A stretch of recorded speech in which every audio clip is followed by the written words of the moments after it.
Hi friends, ഇതെന്താണെന്നറിയാമോ? ഇത് ഇറച്ചി ചോറാണ് കേട്ടോ. നമുക്ക് സ്നേഹവും കൈപ്പുണ്യവും ഒരുമിച്ച് കിട്ടിയിട്ടുള്ള ഒരു ഭാര്യയെ കിട്ടിയിട്ടുണ്ടെങ്കിൽ അവനാണ് ഏറ്റവും വലിയ ഭാഗ്യവാൻ. ആ കാര്യത്തിൽ ഞാൻ ഡബിൾ ഭാഗ്യവാനാണ് കേട്ടോ. സ്നേഹത്തിന് സ്നേഹമുണ്ട്, കൈപ്പുണ്യത്തിന് അതിൻ്റെ അപ്പുറമുണ്ട്.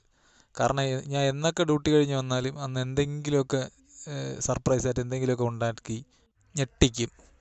നമ്മളന്ന് ലുലു മാളിൽ പോയപ്പോൾ മേത്തി ചിക്കനും പത്തിരിയോ അതൊക്കെ തിന്നിട്ട് നമ്മളതിന്ന് ഇറച്ചി ചോറിൻ്റെ ടേസ്റ്റ് കറക്റ്റായിട്ട് അറിയാൻ പറ്റിയില്ല എന്ന് ഞാൻ വെറുതെ വീട്ടിലിരുന്നെന്ന് പറഞ്ഞ് നോക്കി പിറ്റേ ദിവസം നോക്കിയപ്പോൾ ഇതുണ്ടാക്കി വെച്ചേക്കുന്നത്, ഇറച്ചി ചോറുണ്ടാക്കി വെച്ചേക്കുന്നത്. ഞാൻ ഒട്ടും പ്രതീക്ഷിച്ചില്ല ഇവളിങ്ങനെ ഉണ്ടാക്കുമെന്ന്. കാരണം നമ്മളെ മനസ്സറിഞ്ഞ് ആ സാധനം ഉണ്ടാക്കിയേക്കുന്നത്. ഇത് മാത്രമല്ല, ഇതുപോലെ പല സാധനങ്ങളും എനിക്ക് ഉണ്ടാക്കി തരാറുണ്ട്. സ്നേഹമുള്ള ഭാര്യമാർ അങ്ങനെ ചെയ്യുമെന്നാണ് ഞാൻ കേട്ടിട്ടുള്ളത്. അവരുടെ സ്നേഹം പ്രകടിപ്പിക്കാനുള്ള ഒരു വേ ആണ് ഈ അവർക്കും നമുക്കൊക്കെ ഇഷ്ടമുള്ള ഫുഡ് ഇങ്ങനെ ഉണ്ടാക്കി തരിക എന്ന് പറയുന്നത്.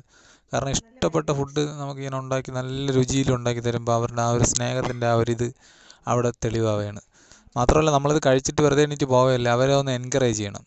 എനിക്കങ്ങനെ മനഃപൂർവ്വം ചെയ്യേണ്ട കാര്യം വന്നിട്ടില്ല. കാരണം ഇവളുണ്ടാക്കണതൊക്കെ നല്ല ടേസ്റ്റാണ്, നല്ല അടിപൊളിയായിട്ട് ഉണ്ടാക്കും. അത് നല്ല ടേസ്റ്റാണ്, നല്ല രുചിയാണ്. അത് ഞാൻ പറയുകയും ചെയ്യും. അവൾ പറയണ അവളെ കളിയാക്കാൻ പറയണതെന്നാണ്. ഇത് കണ്ടോ, അമ്മ ഇപ്പോൾ കഴിച്ചു നോക്കുകയാണേ. കഴിച്ചിട്ട് അമ്മ എന്താണ് അഭിപ്രായം പറയണതെന്ന് നോക്കിയേ. ആ ഒരു ഭാവത്തിൽ തന്നെ ഉണ്ട്.